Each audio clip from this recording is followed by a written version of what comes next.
financially support art is an essential mechanism for art to be proliferated within the community.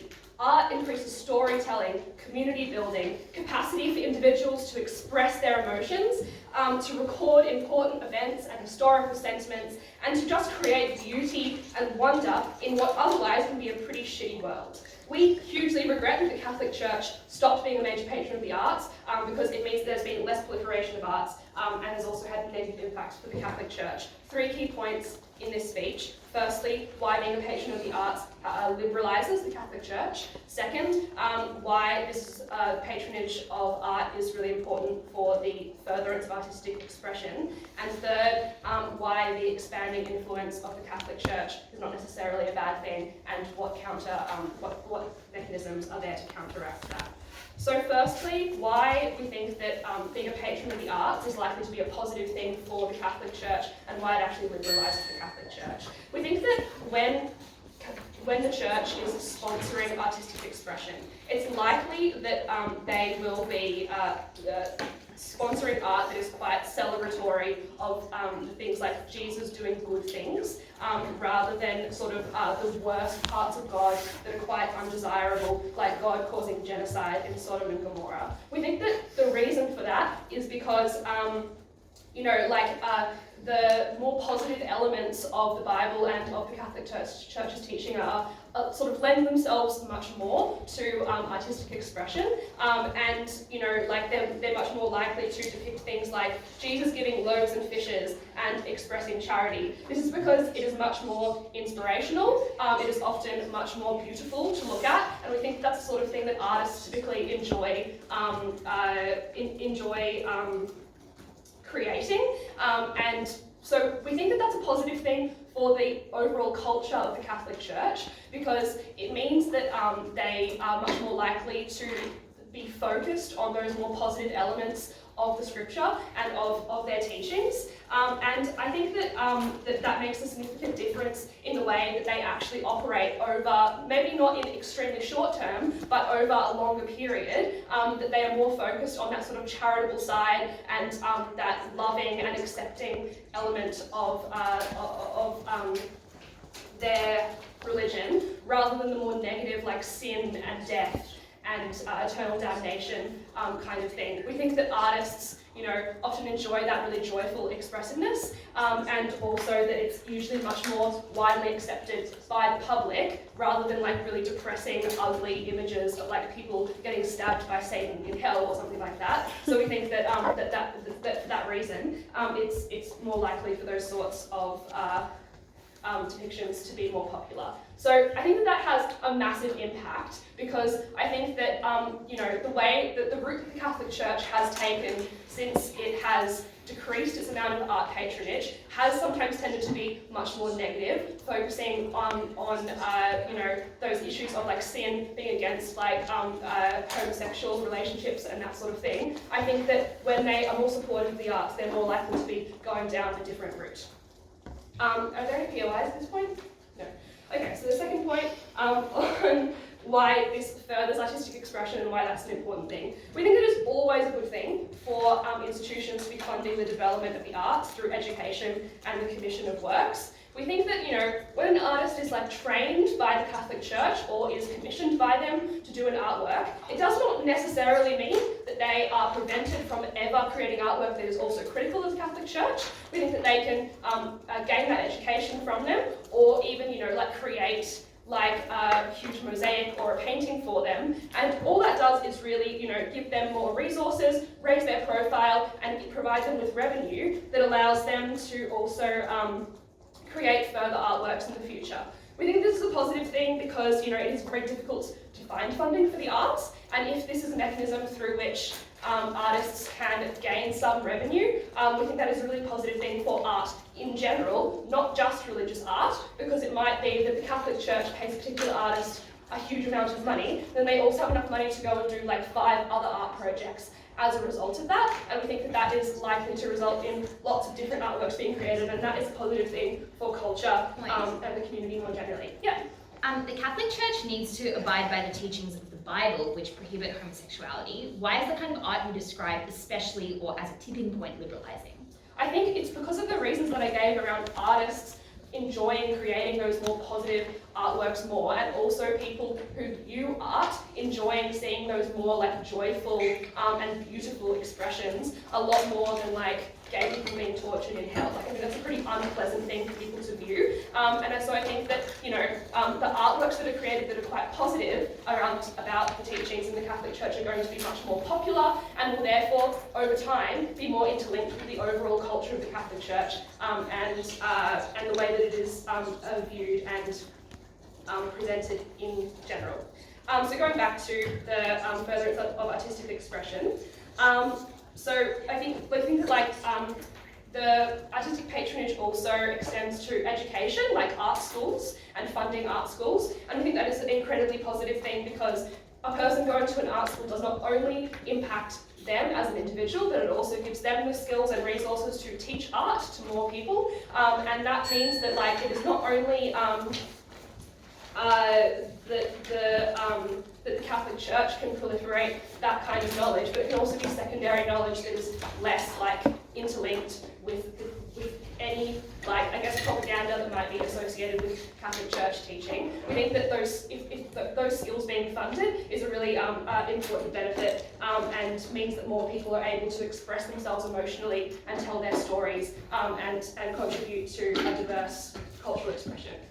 Final point on why expanding influence of the Catholic Church is not necessarily a bad thing. Firstly, I think the Catholic Church has a lot of good elements to it. It has charity work that is very focused on poverty alleviation. I think that it is a positive thing if they are able to continue doing that. The op bench may say that the Catholic Church is like extremely evil. We think that all the mechanisms that currently exist to like counteract the power of the Catholic Church likely still exist, such as science. And also we think that other religions would start competing with the Catholic Church to also fund art because they also want to get more followers, and that will lead to like more art being supported as well from like Islamic or Protestant sponsored actions.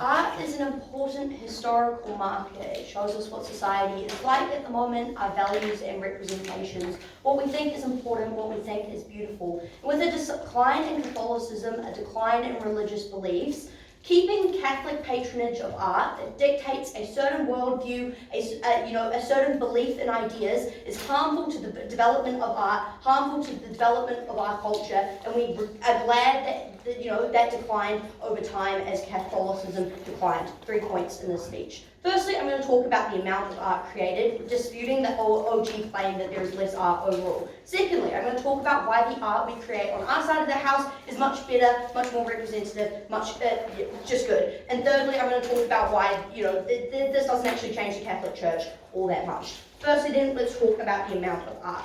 Because we tell you that after the Catholic Church stopped funding large amounts of art, other groups stepped in to fill the gap. So we're able to claim a lot of the benefits that they tell you of just like having art in society is good. But because what they do is they shut out other types of artists from ever being able to enter that market. Because no art is a limited field. There are galleries that allow you to promote that, to showcase that art. It's not like you just see it on the internet to the same extent, but you go along to art galleries, and you go along to those prestigious places where you see the art that is deemed good for society. And when Catholicism funds a lot of that, funds galleries to put those art pieces in their museums, you lock out a lot of other places from being able to access other types of art.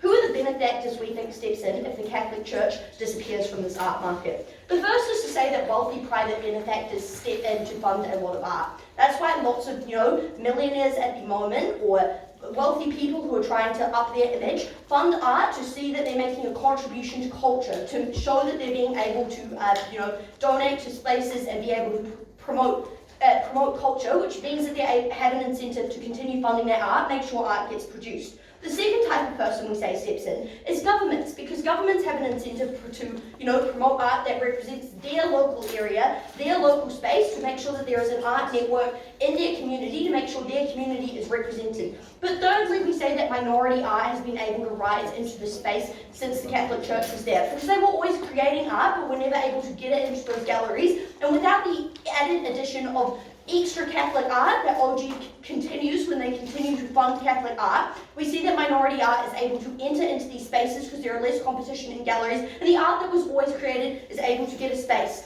That means there's still lots of art created on our side of the house. It's not about the amount of art overall that is created, but about what types of art specifically is created. And we tell you that more Catholic art is going to be more created on their side of the house, and that's in harm. 3 reasons. The first is to say is you're likely to paint for the Catholic Church because you have guaranteed funding on their side of the house that has been there for generation after generation for generation, that is indoctrinated and set up as a monopoly over that area in a way that governments or wealthy private benefactors aren't able to get into if Catholic art declines. Because that funding is guaranteed, your people at art school told you that funding was guaranteed, and you go there. Secondly, the Catholic Church is seen as prestigious because the Michelangelos, or the person who painted the Last Supper, all painted those art pieces that are incredibly famous, and you turn to the Catholic art to get that prestige for your own art because you don't think you can get it for anyone else. But thirdly, as Mary points out to you, the Catholic Church trains a lot of those artists, meaning they lock in a market of artists that will always paint for them, meaning you're always creating more Catholic art than you are any other type of art. And Catholic art is incredibly harmful because even in their best case, if you just, paint the good things in the Bible has still done horrific things that locked people out of those areas for a long amount of time. Gay communities, African American communities who feel like Jesus was always white are never able to be represented in those art, never able to see themselves in that art, which has a twofold harm. The first is that they never feel represented, never feel like they're able to engage in that, feel themselves as a part of the culture that is being dictated to them at the moment, see themselves reflected in their cultural landscape. But secondly, they always feel locked out of that art sector because the art sector is white, the art sector is promoted by the Catholic Church, and it's harder to make the anti-Catholic art when Catholic art has a monopoly over galleries, a monopoly over the artists that get trained. You're never able to overcome the monopoly that happens. Secondly, then, on why we're able to get better art, but firstly, I'll take a POI from OG. Do you think that any institution or individual would fund something on the scale of the Sistine Chapel? No, but we already have the Sistine Chapel that exists on our side of the house as well. We don't need another Sistine Chapel, there's already one. Secondly, then, on why we're likely to get better art. Because I flagged to you in my introduction that art is reflective of the time and diversity at the moment, and when we create more gaps in the art market, we fill those spaces with better art. As I flagged to you, minority art that is more reflective of other cultures. It's not just Islamic art being able to rise up and also fund art, because they can never compete with the monopoly of the Catholic Church. We now actually get Islamic art, we now actually get minority art being able to have spaces, and that's really important because it's not dictated through a Catholic lens anymore. You don't have to cater to being able to be an artist for the Catholic Church later. You can now talk about things like women's sexuality and then being able to embrace that. You can now paint couples that are gay, rather than always having to paint a straight couple to not fuck off the Catholic Church later in life. And those impacts are really important. You see yourself represented in the cultural markers that when we look back 100 years from now, we'll see that those people were accepted in our society. We'll see that they were a part of not just the creation of our culture, but represented within that culture themselves. And that's really important. Art is always fundamental of creating our society and our culture. And when we reduce the Catholic Church overall in society, that should be reflected in the culture and get the meaningful art that we have currently since this has declined. Lastly then, responsive stuff on why the church isn't going to become more positive. Because the claim that the church will become more positive just because they want to create art is like a huge logic jump, right? There are so many other incentives on the Catholic Church to continue to do bad things and promote hell in their members, like making sure their members are scared and not wanting to leave the Catholic Church, like making sure they follow the rules that the Catholic Church sets up. The second thing to say here is there's no actual link to liberalism, correct? Because just because you don't paint gay couples burning in hell doesn't mean you actually paint gay couples in your paintings. You still paint straight couples idolized in an angelic light, and that still reinforces that heteronormativity, those ideas that the Catholic Church wants to ingrain in society.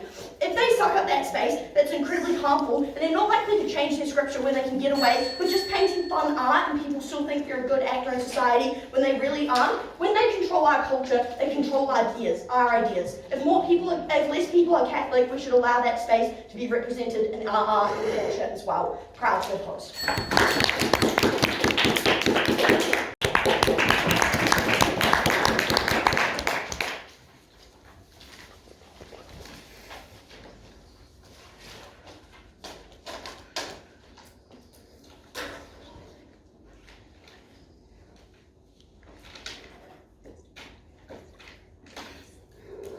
Firstly, on what the character of the Catholic Church is likely to look like. They suggest that the Catholic Church will always paint a white Jesus, and so white Jesus will always be in churches and stuff.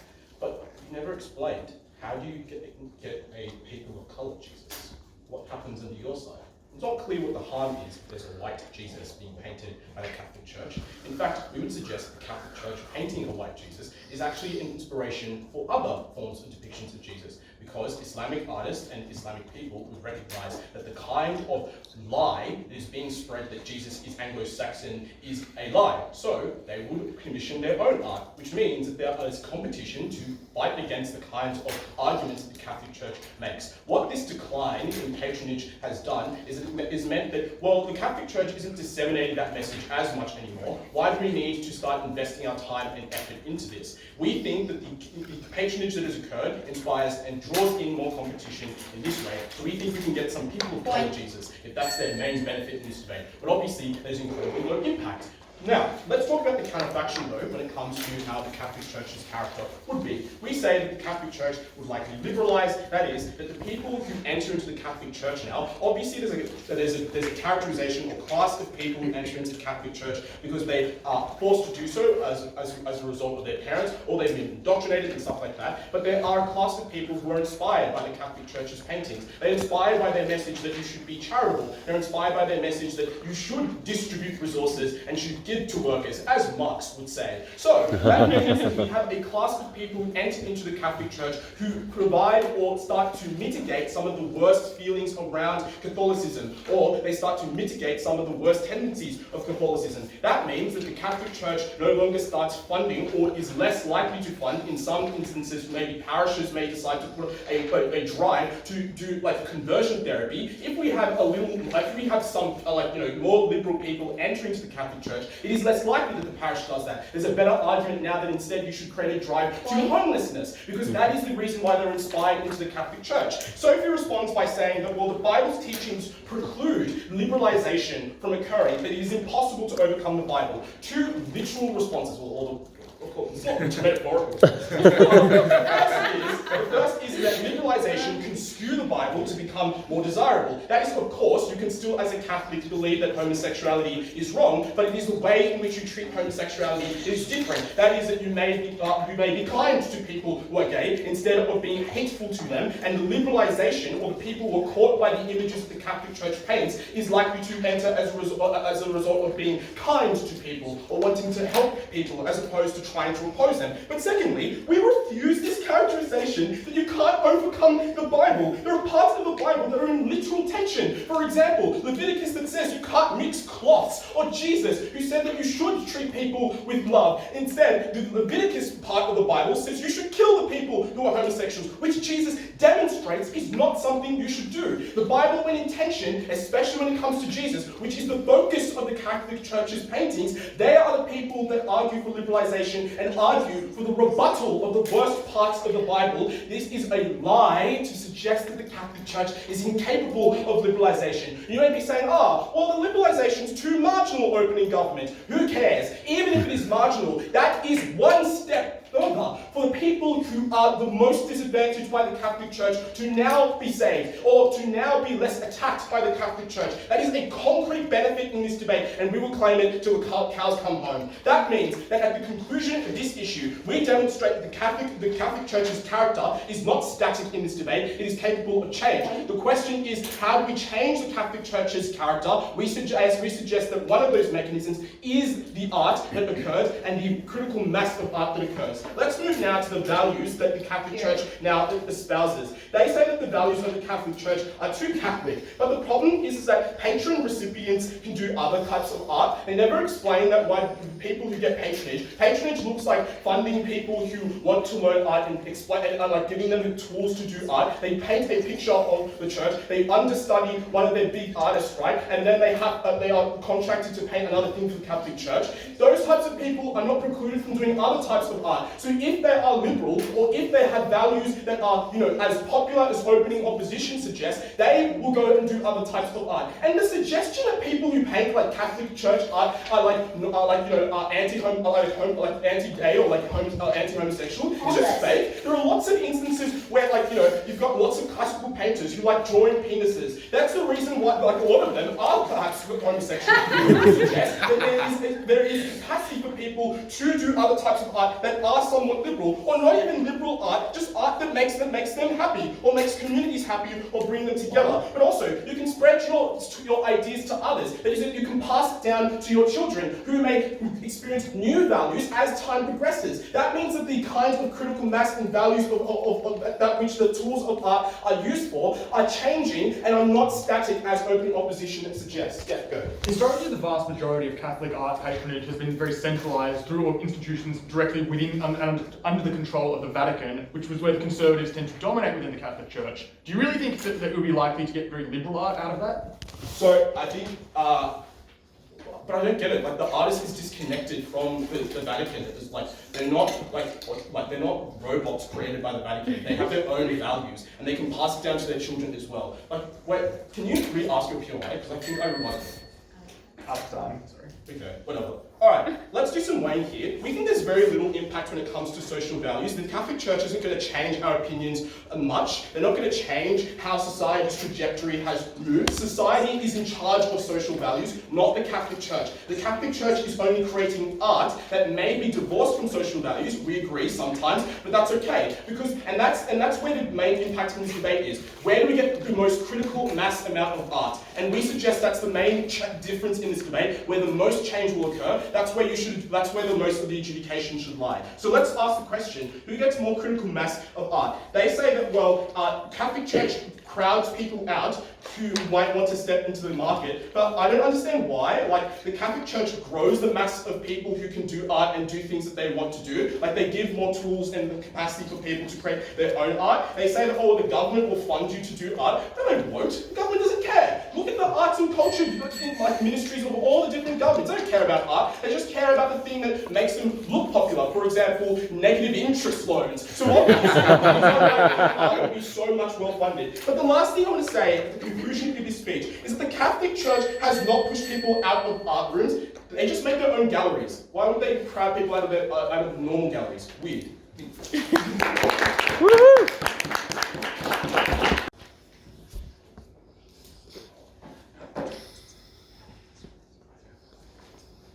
2 points in this. Firstly, on liberalising the Catholic Church, and then secondly, on the purpose of art and why it's not met by Catholic patronage.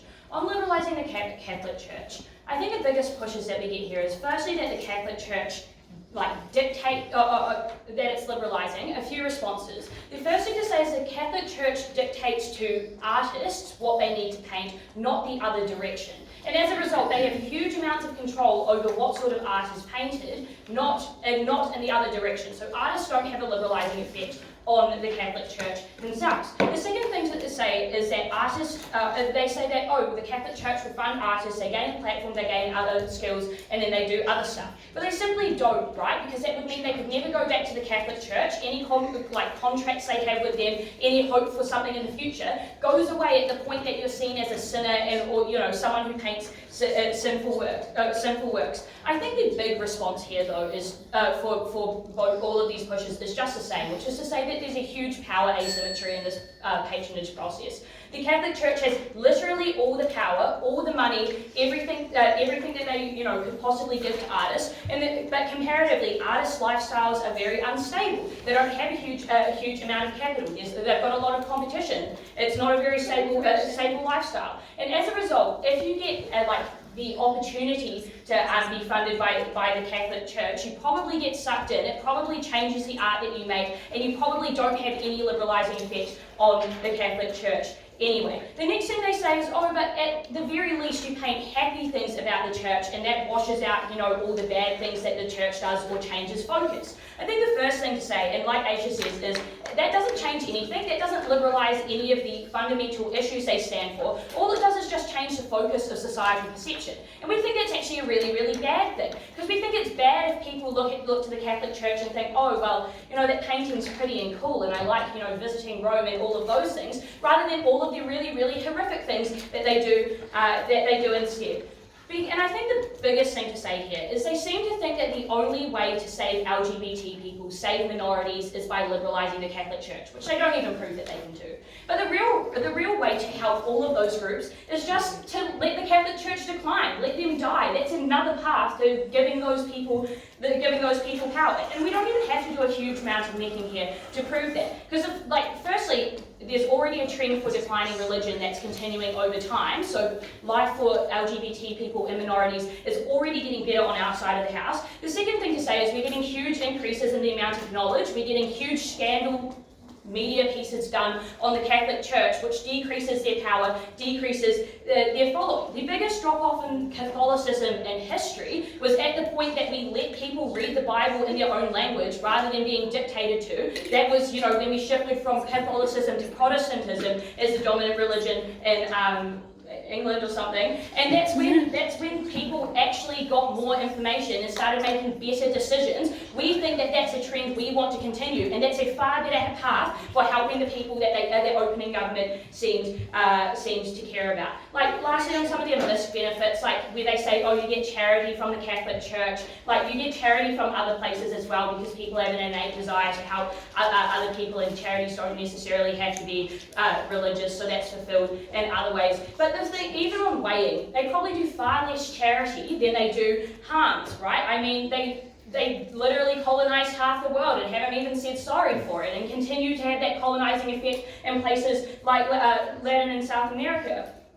They've had a whole pedophile scandal. They fund abortion in the United States. They fund a heap of other really pervasive and bad things all across the world. I think at the end of that, opening government doesn't get any liberalising effect for the Catholic Church. Comparatively, a decline, which is happening on our side of the house anyway, is far better fulfilled when they don't have the means of patronage to continue to keep themselves relevant like they do in opening government. I'll take the point.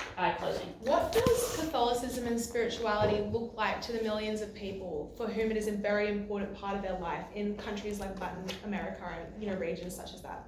I mean, they probably, given more information, will make the same choice that millions of people did in Europe when they were given more information, which is to say that there's another path. We don't just have to be Catholic, and we can do other things. On the purpose of art and why it's not met by Catholic patronage. Note that we gave you a bunch of other people who fill the gap at the point that Catholics aren't funding art, right? The response that we got was, oh, governments don't fund art because they do other things. But governments do fund art because people find it really interesting. It's a great way to, make connections with minorities. Dictators fucking love funding art because it looks cool and they can have themselves on a horse. But on top of that, wealthy benefactors also love funding art. And minority groups want to have their art put into their want to have their stories and art told and make that relevant. So they pull money together and fund artists there as well, which is to say that there's huge amounts of other people who fund far better art in our world. Catholic funding of art, however, is really inequitable. It goes to people who are historically wealthy, who are likely white, who are historically connected to the Catholic Church. Minorities have been locked out of positions of power within Catholicism throughout history, and it's nothing to say that those groups suddenly get funding of art in their world. The reason that the Catholic Catholic Church replaces art in a dichotomous way, so why all the benefits we stand for are mutually exclusive, is because the first thing to say is there's only so much gallery space, and for fine art, or like plots of land to build chapels on or whatever, and for fine art, that is like, it is a trade-off. There's only so many spaces there, but on top of that, there's only so much archival space and places to put art here. And when the Catholic Church continues to fund stuff and lock artists out of that because they have more money, more power, and more influence, there's so many harms that Aisha outlined to you that just went completely unresponded by DPN, right? The fact that we want art to be a historical reflection of our society, and the fact is, far fewer people are Catholic in the modern world. There's a rise of atheism, and if you look back on this historical period under their world, there'd just be a bunch of Catholic art that's not reflective of society, and therefore we can't really take anything away from it. But more importantly, art serves as something to criticize society, something that they never get on their side of the house when Catholic churches dictate what sort of art should exist. On our side of the house, we get criticisms to Catholic pedophilia. We get criticisms to real societal issues that the Catholic Church doesn't want to engage in because it might make them look bad. Clearly, this is an off-win and opening half. It didn't work. No, when the time is going on.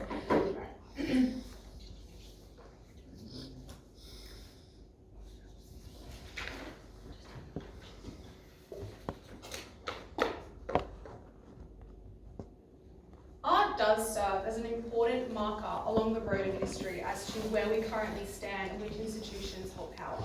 But the markers that we've been producing have been inaccurate and stagnant for the past couple of 100 years because of the fact that the church stopped doing this process of funding the creation of art that reflected the fact that it does hold a lot of power within society. And due to the fact that the art industry is rather crippled, is rather unsupported by democratic governments, which are run by technocrats who value the economy, as Jerry will tell you, that means that there was not enough criticism or other art that was funded by somebody else in order to fill that void. Importantly though, let's start with the alternative and what it actually looks like. Because in this debate, opening opposition has a fatal flaw. I'm not sure if you will. Which is that they only are able to rebut against the conception of what Catholic art looked like at the point in which it stopped being produced, at the point at which it was frozen.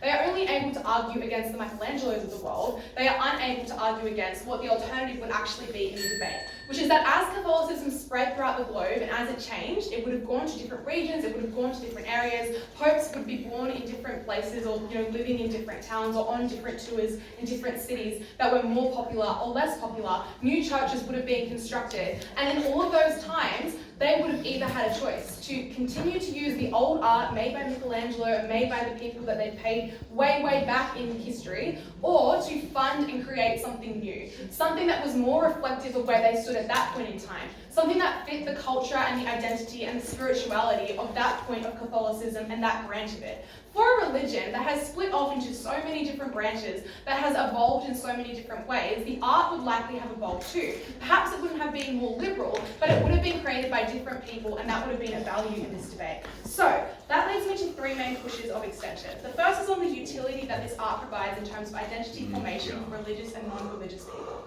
Firstly, we think that for religious people, art is a very important part of religious identity that allows them to connect and identify with God. We think that this is something in which seeing equals manifestation and trusting the might of God. And that is a huge benefit in this debate for a lot of people who, despite the fact that they stopped funding art, still became incredibly more Catholicized in this debate.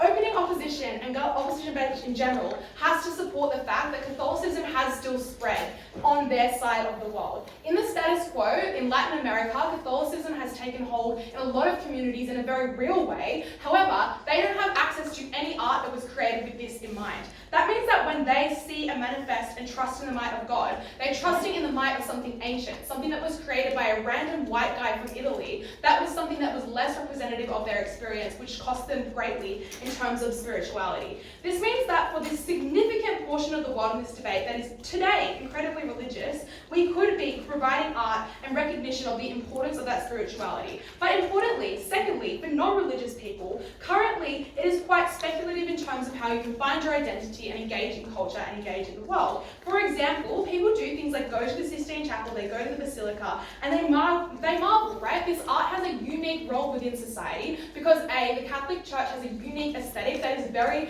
historically put importance on, so people want to seek it out and they want to look at it. B, the Catholic Church funded more money than anybody else did on the scale of these projects, so they were larger, they were more awe-inspiring, and they had a certain aesthetic hole that only they could fill within society. People want to seek that out, and non-religious people want to go and view that. So we think that when we produce more of it, it has a big benefit for non-religious people because it allows them to marvel at the awe of spirituality. It allows them a greater understanding of what it means to be human and the human experience of our divided and multi-religious globe. And that was something that leads to my second point about how the production of this art uniquely transforms religious visualization, appreciation, and technique and critique.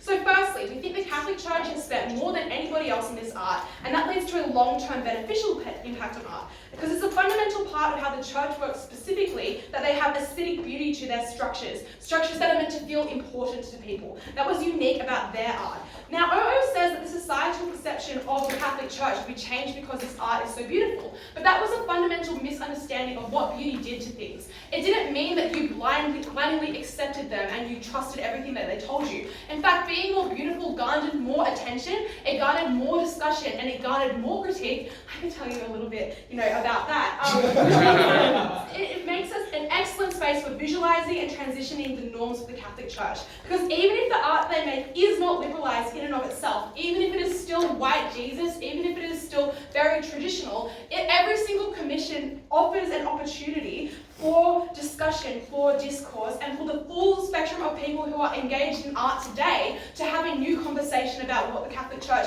is currently funding and standing behind.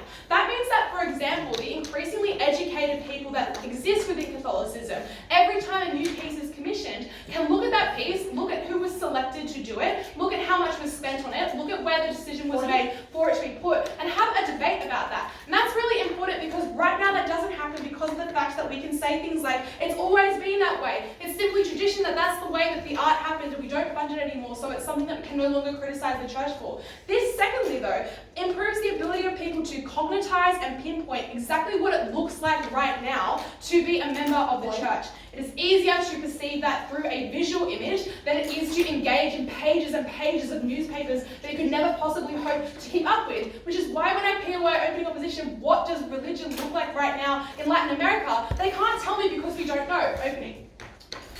The Catholic Church has selfish incentives to always spend more on the art and stuff that's proximate to them, which is why chapels get less and less opulent the further out of Europe you go. So even if some money touches Latin America, doesn't the dichotomous effect we talk about mean that it's necessarily always locking those people The out? impact of the art being disproportionately focused in Europe is worse on your side of the debate in two ways, because it doesn't get any debate or discussion, and secondly, because it leads us to believe that it's okay that nothing has changed. We think that a more active world where the decisions are being made now leads to far more discourse.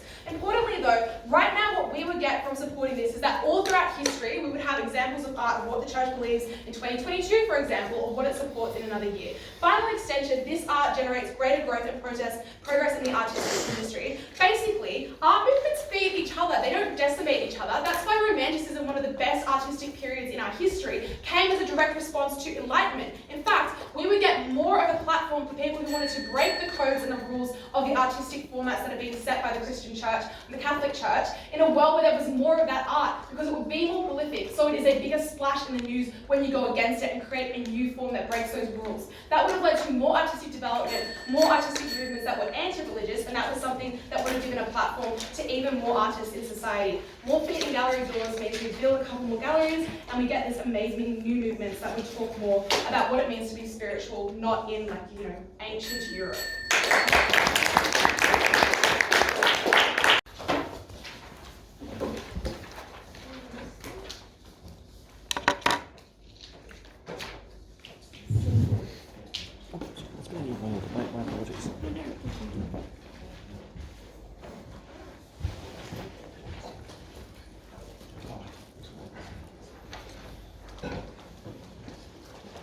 I'm going to start the speech with a little bit of framing which I POI to opening government that I think really just muses the government bench in this debate. And that is that historically, the vast majority of Catholic Church patronage of the arts was not done by the Latin American Catholic Church. It was almost all centralised through the Vatican, through an incredibly conservative institution. There are 4 things to note about this and how it impacts the debate.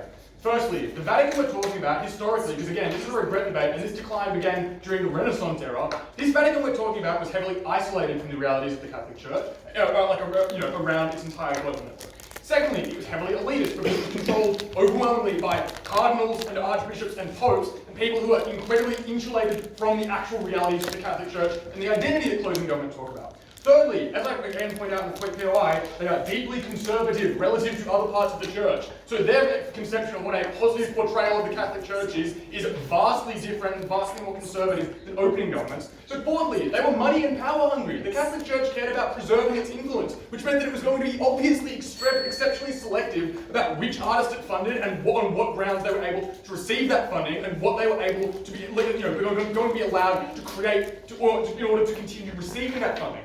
And that piece of framing is crucial because I'm now going to move on to why that basically knocks closing government out of the debate. They sort of have 3 pushes. The first is to try and piggyback on opening government's counterfactual and say, well, there'll now just be less art and that will be bad. 3 things to note about this. Firstly, obviously patronage from the wealthy rather than the Catholic Church vastly predates this, and it was incredibly important. The de' Medici family in Florence, for example, literally funded basically the entire Renaissance through its funding of the arts. There are obviously alternative sources that mean you would get a fairly comparable quality. Secondly, there are still demands for the cultural development of a society from all parts of society, but particularly the elites, who demand that their states do more, who demand that other wealthy people do more to establish their own networks, which means, again, an alternative source of funding exists. But thirdly, just engaging in the trade-off in a way that opening opposition don't, if we say, fuck it, less art is better if that art is going to be manipulative, if it is going to be coercive, we will take the higher burden there.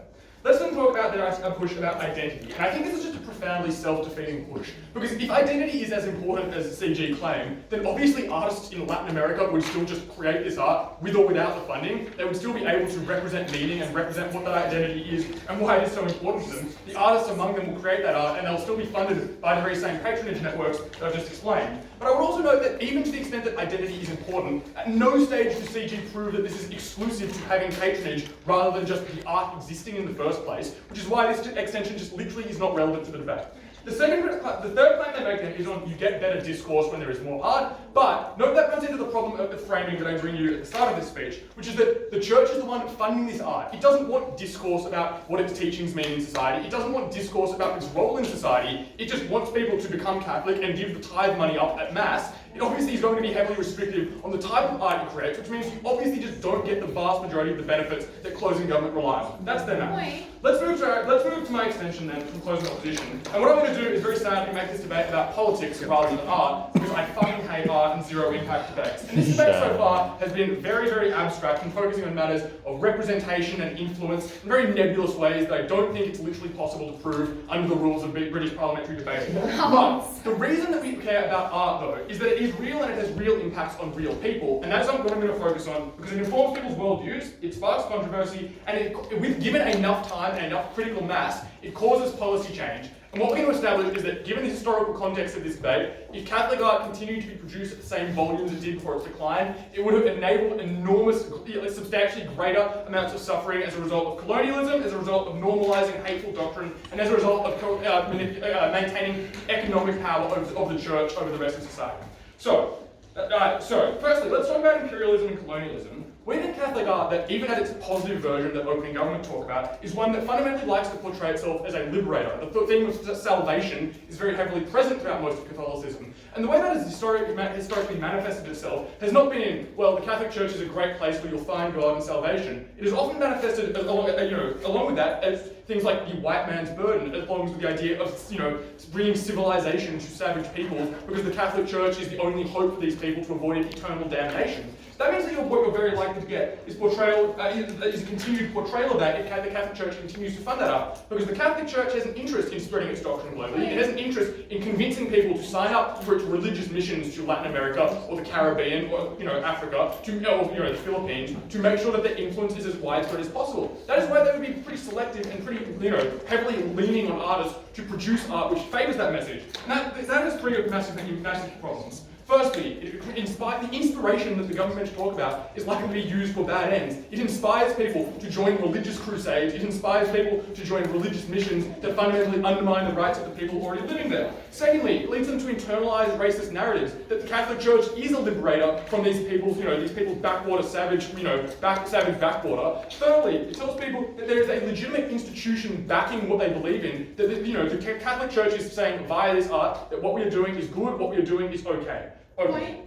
All the most prominent Catholic art aligns with our characterization of charitable and generous perspectives, see like the Sistine Chapel or the crucifixion of Christ showing sacrifice. You've not proven that sponsorship of negative, hateful art would be prevalent. Yeah, it's incredibly prevalent. There are literally thousands of mosaics of people very muscular, shad-jawed priests holding up a Bible in front of a crowd of sort of unwashed masses, usually Native Americans. It is incredibly widespread. It is incredibly easy to find if you look for it at all. And we say particularly that it would have existed in far greater numbers had this decline not happened in a way that would have inspired more people to be terrible racists. But secondly, we say it normalises doctrine domestically as well, which is quite harmful. Because opening government is artists aren't robots. No, but they are people who get selected by the Vatican. Obviously, they would have to be very selective with who they would want to pick in those circumstances. And we say that this art would be used to cement the influence of the church in these states as well. Things because of the fact that firstly, their art services like galleries and the art services they provide would be very liked by governments and elite political figures within those states. They would obviously like the fact that the Catholic Church is giving them some illusion of high society and high culture. But secondly, because of the collective conscious and unconscious of the people, when they constantly see, when they're exposed to great quantities of this art, it means that it would make it far harder to displace people's prejudices that are inculcated into them by this art in a way that means you're likely to see make it far harder for social change to develop over the long term. So CG's idea of marveling at spirituality is exactly the problem. You marvel at spirituality and then you accept the teachings of the church, whether you realise it or not, in a way that hurts a lot of people. Finally, in terms of economic power, the church hoards a shitload of art. It's currently parked up under the Vatican, used to make sure that the church stays rich forever. The reason that wins the debate is that it's the only tangible harm so far, and it's also the one with the widest scope and scale over the longest time frame. Yeah.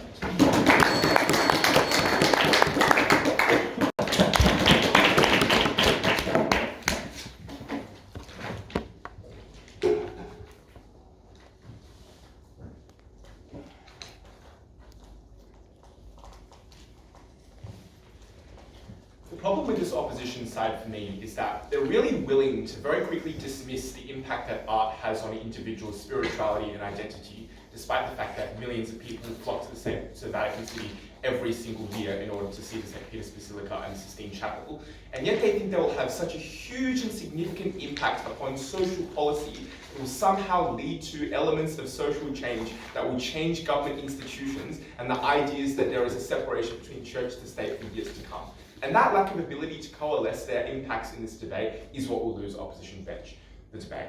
Firstly, I'm going to talk about the amount of art and why it is obvious under our side of the house there is a bigger amount of art and a better choice of art that people can identify with. And then secondly, I'm going to talk about identity formation and why it is extremely important for religious people who are actually an important actor in this debate, given they are a vast number of people that need to find identity and spirituality and belonging with the world that exists around them, but also with non-religious people, everyday people who want to go into art and see the spirituality relate to them, because art is an interpretive force. It is something that you can have individual and attached individual meanings to in a way that without the Catholic Church's patronage, that would never have been possible and will never be possible again into the future without our counterfactual. A couple of things to talk about then in terms of amount of art. Opening opposition's points here are twofold. The first is to claim, and this is what closing opposition's claim to a certain extent too, that other groups would have stepped in to fill the gap. There are two responses to say to this. Firstly, it is unclear why the other actors that they want to claim under their side of the house are any better. So for example, why would dictators be funding art be any better than a church funding art to any significant extent, given we have seen how government-funded art has been the tool for propaganda for multiple different terrible institutions to come. Second, that private benefactors in and of themselves have also used it for their self-interest, whether it be for advertisements and for self-serving. All of those things, to some extent, suggest that those are probably worse actors, especially when, comparatively speaking, the church, to a huge extent, makes that art because it wants its people who follow that church to feel more at one with God. It strengthens, yeah, that is self-serving, it does strengthen their connection with God, which makes the Catholic Church better, but it also makes those individuals happier in a way that is of considerable utility to them. It is unclear why this debate needs to take on the perspective of entirely atheist people and say that their interests do not matter. But second, Secondly, it's also unclear why any of these institutions opposition bench point to have as much institutional power as the Catholic Church in order to expand that amount of money. And the ludicrous assertion from this opposition bench that Latin American art would simply be the exact same as Vatican City art is insane, for the reason that the Catholic Church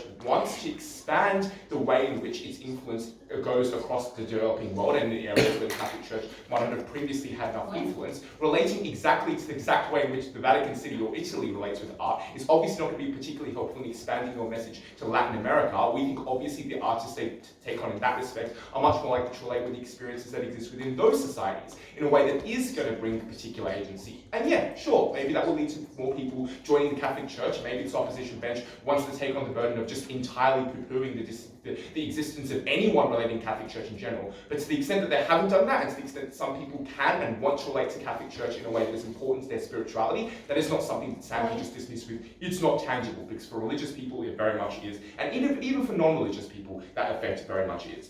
The second claim from opening opposition is that it locks out other minority groups, for example, minorities. Other groups, for example, minorities. Our argument is very simple. For example, our response is very simple. We think that the expansion of the artistic industry and the fact that the Catholic Church is so interested in expansion is what brings minority societies in. It's what expands the sphere of art to individuals who otherwise did not access it before. Because there is no incentive within developing countries that are already struggling with economies to fund more art, or that they have enough private benefactors that this opposition bench want to claim such that the art can actually be produced. Because the Catholic Church has so much centralised funding, that's the benefit of this policy. There's so much centralised funding, means they are much more able to spread the joy of art to people who might not be able to find agency and happiness in the economic gains that they're not able to get from their governments. Then onto the argument of power imbalance. And the issue with this opening opposition argument here is that it's just, their debate takes place in back in the 1760s, when art and the church had absolute dominance over the way that every single artist identifies with them. Obviously, this debate is about the future and the present day, in which it is unlikely that just because Catholic art was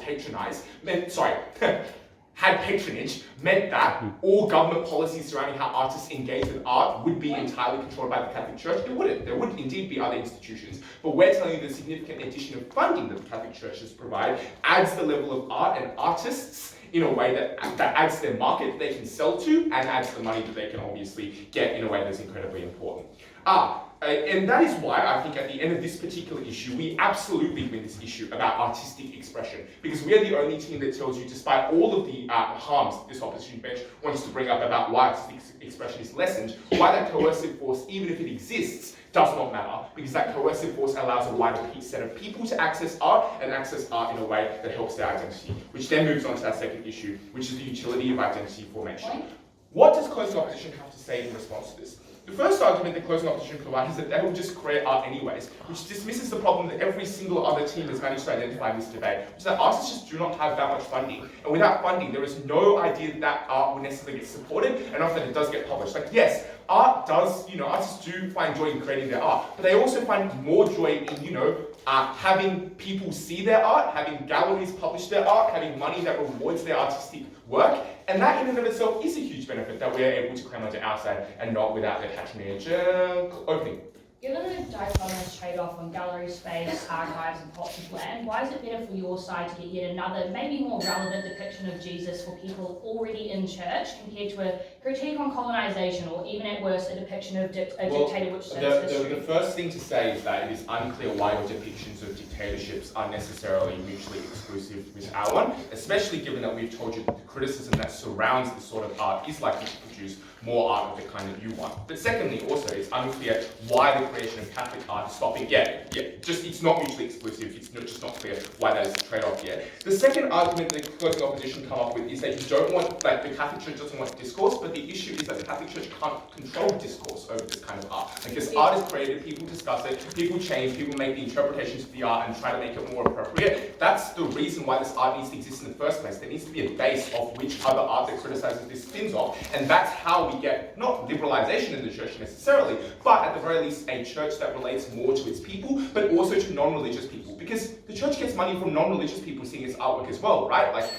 The Catholic Church wants people who are non-religious to come in and feel as if they relate to that art, and that patronage is a single, really important element of why they're funding artists in order to do so.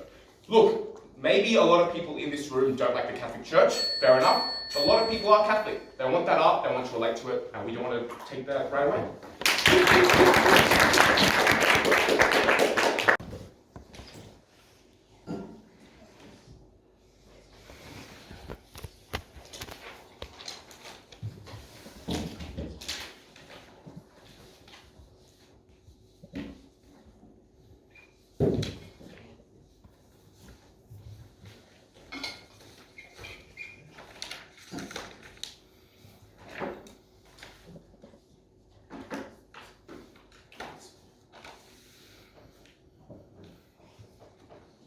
The first thing I'm going to do is rebut the valiant efforts we've heard from opposing government in defending their extension, and the second thing I'll do is explain why closing opposition will win the debate.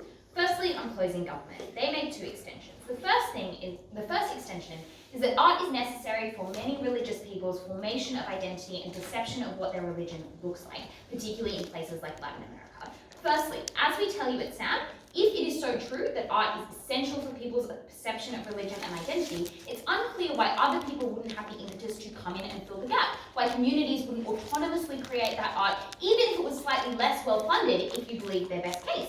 But the second thing we explain is that the church probably wouldn't fund Latin America particularly well for autonomous art, and the important thing to note here is that Catholicism is on the rise massively and is obviously extremely popular in Latin America. It's extremely unclear why the Vatican would, why it would be in its interest to spend a huge amount of money on funding art in a place where Catholicism is, for instance, already on the rise, when it could make money from patronizing artists who are more directly connected to the Vatican, from whom it can financially benefit, which is the reason that patronage existed in the first place. But the third thing I'll add here is just like there's a huge logical gap in this argument, which is the idea that you need to perceive art about your religion in order to have a strong sense of religious or communal identity. This is absolutely untrue, as I think like many religious people would attest to. You can get communal and religious identity through many other things, through the doctrine of your religion, through reading the Bible, through meeting with other believers who have a sense of what your autonomous community of religion in your particular country looks like, through the messaging from your parish, from your family, from the way that you understand your particular religion, from the way that certain myths of Catholicism are interpreted in culturally specific ways. All of that fills the gap that they describe of having some kind of identity that is autonomous or personal to you. It's incredibly unclear why you need to go to a chapel and look at a picture of Jesus to understand what your religion means for you. There's a gap that is never filled by either of those two speakers. The second extension then is to suggest that the Catholic Church creates art which is very beautiful and cool, which is I guess a benefit in itself, but then their claim is like, you get critique then because attention is attracted, or the, I guess, better second version of this extension is like, well, it fuels other art movements that are kind of critical of that art, which I guess is piggybacking off their opening a little bit, but we'll rebut it anyway. So the first thing to explain here is like, clearly the art that the Catholic Church wants to create is going to be pro-Catholic. It's very silly to say, for instance, that having more propaganda creates then more criticism of the ideology that that propaganda is endorsing, because the nature of propaganda is that it precludes or prevents critique, right? The way that the Catholic Church decides the artists that it will in fact fund, those artists are chosen selectively, because they are indebted to the Catholic Church who has been their patrons. It's very hard to then stray from that same path and produce dissident art later on, because you were indebted to those people in the first place who have chosen you because you're going to spread a message that speaks to the goodness of God or the legitimacy of Catholic doctrine. But the second thing to note is that there is clearly mutual exclusivity between different kinds of art. The claim that one art movement fuels another is true, I guess, in terms of the long arc of history. It is not true if you are looking at galleries that exist at the same time, which I would note is where art can get a platform. So maybe you see a bit of art and you're like, oh, I don't know about that, even though the kind of art that is commissioned would think is art that is designed to make people not be critical of it. But the sort of art that people see in galleries, that people see in cultural institutions, there clearly is a mutual exclusivity. And we would note, secondly, that states would just fund art less now if there was a Catholic Church to fill the gap, especially if you believe that governments don't particularly like art like they suggest. The pushback we get here from CG is, well, government-funded art is worse and like more propagandistic.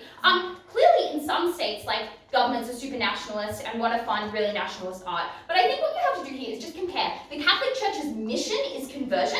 Like, clearly not every state's mission is to convert people to that, sense of national pride. The state also just has many other interests, like making money from that art or making its people happy. Take the average state, a lot less evangelical than the Catholic Church. That should not be contentious. The third thing I note is that you can just criticize, for instance, the Catholic Church on the basis of art that currently exists. So you can say, look at these old depictions, in 2022, you can say, look at these old depictions which are incredibly imperialist, which suggest a bad or homophobic doctrine. You can say, that's bad, incredibly unclear why you need continued production of that art in order to have criticism of it. That is closing government out of this debate. Then in terms of our extension and the responses we hear to it, we talk about how the patronage of the Catholic Church allowed it a huge amount of political and economic power. And the first contribution we make here, which I think is super important, is just to note the historical context of this debate as a regret debate, which is to say that patronage declined because of post-Renaissance growing separation of church and state, right? Churches stopped collecting so many taxes because that power changed to local governments, and then they couldn't fund the patronage of art anymore. They say, well, this debate is about the future and present day. It certainly is, but our claim is just in the past, we avoided a huge amount of suffering. Given that the harms we're talking about, like imperialism, power of the church over the state, were way, way bigger 300 years ago, we think you get 300 years of suffering that you wouldn't get otherwise. That's a huge benefit. Opening. Even if the church is selective about the artists they pick, it seems unlikely their vetting would be especially effective, especially for young students or people who have changing values. We get much bigger outcomes for the furtherance of art broadly because artists get more money for other projects. I just don't think that's true, nor is it proven.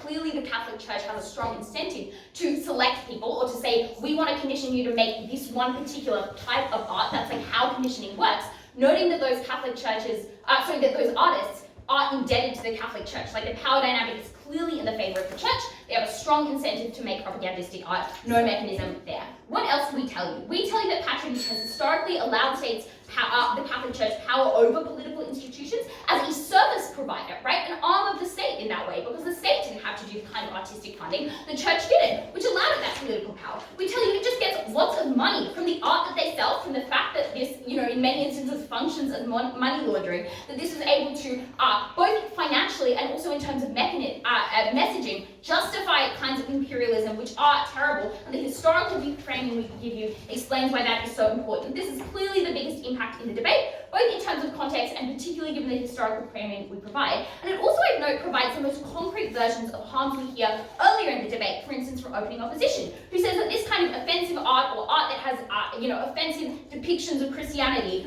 is bad in that it misrepresents people or provides a kind of psychic harm, if you will. But we're talking about material, political and economic power which allowed the church power over the state, which allowed it money, which allowed it the ability to influence governments. And finally, I note that this fits nicely in with opening government's claim that this art is positive. We say if this art is positive, it's often propaganda. That is very bad. Very proud to oppose.